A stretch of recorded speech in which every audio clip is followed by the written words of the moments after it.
Hoy te voy a enseñar cómo puedes aprender a derivar de forma rápida y sencilla. En este primer vídeo voy a explicar la metodología que vamos a seguir. En una segunda parte luego vamos a practicar la derivada de funciones elementales de una en una siguiendo este método. Y en una tercera parte completaremos el método con las operaciones producto y cociente y vamos a extender las funciones elementales a las funciones arco. Como os he dicho, lo que os voy a contar es una metodología y como toda metodología pues tiene una cosa muy buena y es que es un método muy mecánico y muy sencillo con el cual vamos a aprender de forma muy natural, pero tiene una cosa muy peligrosa y es que la metodología hay que practicarla y hay que practicarla mucho. En esta primera parte del vídeo lo único que tienes que hacer es centrarte en entender cómo funciona el método, pero luego en la segunda parte, cuando empecemos a practicar, va a haber cosas que te van a resultar súper sencillas y que vas a entender a la primera. Cosas que funcionan de forma muy mecánica. Puede hacer pensar que esto es demasiado sencillo y que ya te lo sabes. Vas saltándote pasos, vas pasando de tipo de derivada en tipo de derivada sin tener realmente controlado las derivadas más sencillas. Luego llegas al examen y te das cuenta que no tienes ni idea. Lo que hay que hacer es practicar mucho, practicar cada tipo de derivada, practicarlo hasta que seamos capaces de derivar de forma natural. Aquí abajo en la descripción del vídeo os dejo dos documentos. Uno simplemente una hoja de ejercicio para que podáis practicar todos los tipos de derivadas. Ese documento lo vais a necesitar en la segunda parte del vídeo. En esta primera parte lo que vais a necesitar es el otro documento, este que tenemos aquí. Por una cara tenemos una tabla completa de las reglas de derivación, todas las fórmulas. Esta tabla la podéis encontrar así completa en cualquier sitio de internet, en el libro del instituto, es la misma que os puede dar el profesor. Por la otra cara lo que tenemos es esto. Aquí tenemos un resumen de las fórmulas en las cuales vamos a basar este método de aprendizaje. Cuando controlemos esto, sabremos derivar perfecto. Vamos a analizar un poco la estructura de esta tabla. Si os dais cuenta, está separada como en dos bloques. En esta cabecera de arriba tenemos las reglas de derivación para el producto y para el cociente. Ahora mismo nos vamos a olvidar de esto. La parte de abajo está separada en dos secciones. Primero tenemos 4 fórmulas, que son las únicas 4 fórmulas que nos vamos a tener que aprender. Estas son, la derivada de una constante es 0. ¿Eso qué significa? Significa que siempre que tenemos un número sumando, al derivar, este desaparece. La derivada de una variable vale 1, es decir, la derivada de x vale 1. Cuando tenemos un número multiplicando una función, el número se queda como está y lo que se deriva es la función. Aquí por último encontramos la derivada de la potencia de una función. Esta la vamos a señalar en verde porque es donde va a terminar todo este proceso de derivación cuando seguimos este método. La derivada de la potencia de una variable, se baja el exponente, se copia la variable y se eleva a un grado menos. En la segunda sección tenemos las fórmulas de derivación para cualquier función. Esta está dividida en dos columnas. En la primera columna tenemos los tipos de función y en la segunda columna tenemos cómo se derivan. Cualquier función que os podáis encontrar está aquí. No hay ningún otro tipo de función. Entonces, cuando tengamos el método controlado y sepamos derivar, vamos a saber derivar cualquier tipo de función. Vamos a centrarnos en analizar esta parte.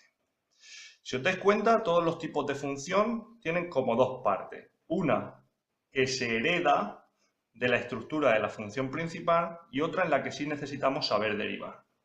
Vamos a centrarnos en analizar qué tipo de estructura se hereda.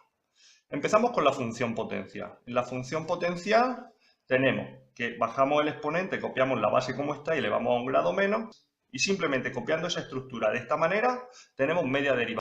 Para la función radical pasa lo mismo. Para la raíz cuadrada, en el denominador copiamos la raíz y le añadimos un 2, y para la raíz enésima, en el denominador copiamos la raíz enésima, pero ahora tenemos que añadir el índice de la raíz y elevar la función a un grado menos. Esta estructura es muy parecida a la de la potencia de una función, nf(n-1), nf(n-1), solo que ahora tenemos la raíz enésima.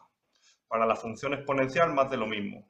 Para la exponencial con base e, copiamos tal cual. Para la exponencial con cualquier otra base, copiamos la exponencial y añadimos el logaritmo neperiano de la base. Para la función logarítmica, en un denominador copiamos la función, el logaritmo desaparece y ya nos preocuparemos de saber derivar para terminar la parte de arriba. El logaritmo en cualquier base, igual, copiamos en el denominador la función y añadimos multiplicando el logaritmo neperiano de la base del logaritmo. Las funciones trigonométricas, igual.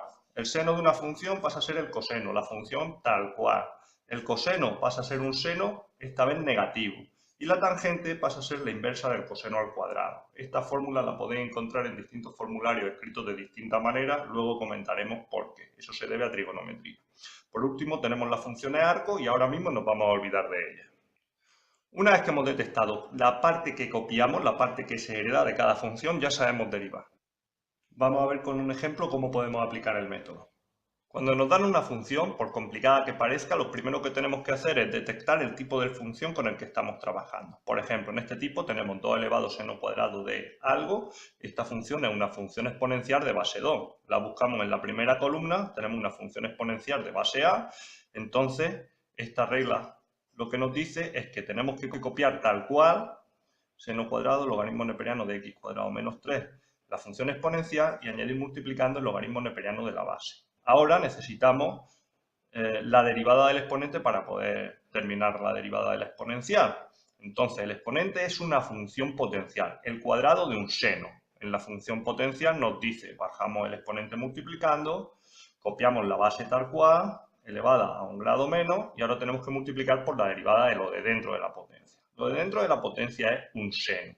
Eso es una función trigonométrica. La derivada del seno nos dice que se queda coseno de la función tal cual. Y que ahora tenemos que multiplicar por la derivada de la función a la cual le estamos aplicando el seno. Es decir, en este caso, el logaritmo neperiano. Buscamos el logaritmo neperiano que nos dice en una fracción, en el denominador, la función sin logaritmo. Y arriba la derivada de lo de abajo. Lo de abajo ahora es un polinomio. Hemos llegado a la fórmula que señalamos en verde, 2x, y hemos terminado de derivar. Una función que en principio puede parecer compleja, la hemos derivado de forma muy sencilla y muy natural. A falta de simplificar, en caso de que se pueda, esta sería la derivada de esta función. Ahora os recomiendo que gastéis unos minutos pensando en cómo funciona este método, en todo lo que acabo de contar, y ya enseguida podéis pasar a la segunda parte del vídeo para empezar a practicar.